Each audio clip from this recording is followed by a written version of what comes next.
Hi everyone.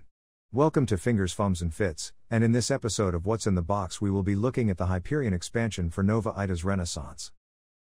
Now, if I remember my Greek mythology, Hyperion was a titan, who I believe fathered Helios the sun god, and Selene the moon goddess. I think anyway. So let's see how that translates.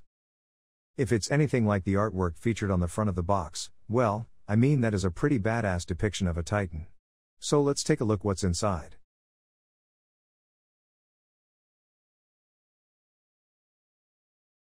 So here we have an information booklet. Lists the components in the box.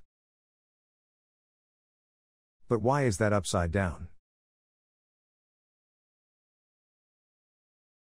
Oh, hang on, I get it now. Because these models are also compatible with Black Rose Wars, another game by Ludus Magnus Studio. It's got elements for that in here as well, which I will mention, but I don't know an awful lot about.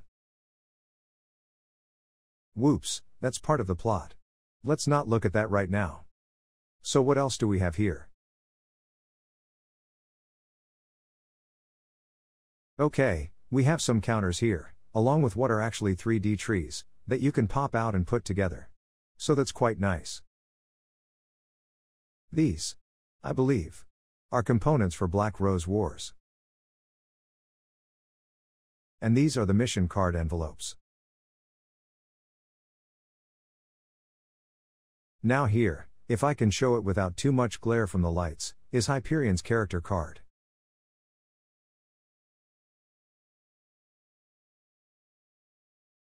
And this is the game deck for the mission itself. These are for Nova Aetas Renaissance, so we won't be looking at those until we get to it. Whereas these are the cards for Black Rose Wars. Truth be told, I don't know if I'll be looking at that game though. Back to NAR, and these look to be cards for Myrmidons? Or at least the top one is. Can't really seem to get it in focus. Which leads us on to the models themselves, starting with those Myrmidons. There's 3 in the box. And these look pretty cool. Again, I'm having focusing issues, so I'll put up a pic. But these look like they could be fun to paint. In Greek mythology, Myrmidons were the soldiers commanded by Achilles, so I'm intrigued to know how they work here. Oh, there's a wayward damage counter. So let's take a look at Hyperion himself. And I mean, just look at this model. That is a model and a half really.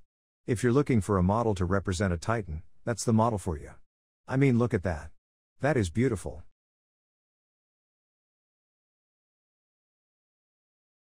But that is going to take some painting. I am absolutely blown away by this model. That's a display piece in its own right, I think. So, let's pop all these bits back in then.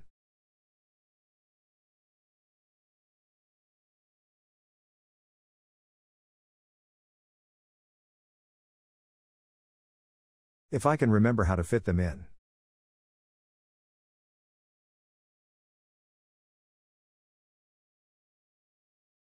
And so, there we go. That is Hyperion, for Nova Aetas Renaissance. This is going to be an interesting expansion. Oh, also, these expansions actually arrived before the core game did, so I am filming these out of order. I don't have any of the core game models to compare Hyperion with, but when I get them I'll add them to that video. So until then, thank you for watching, and I hope to see you again for the next one.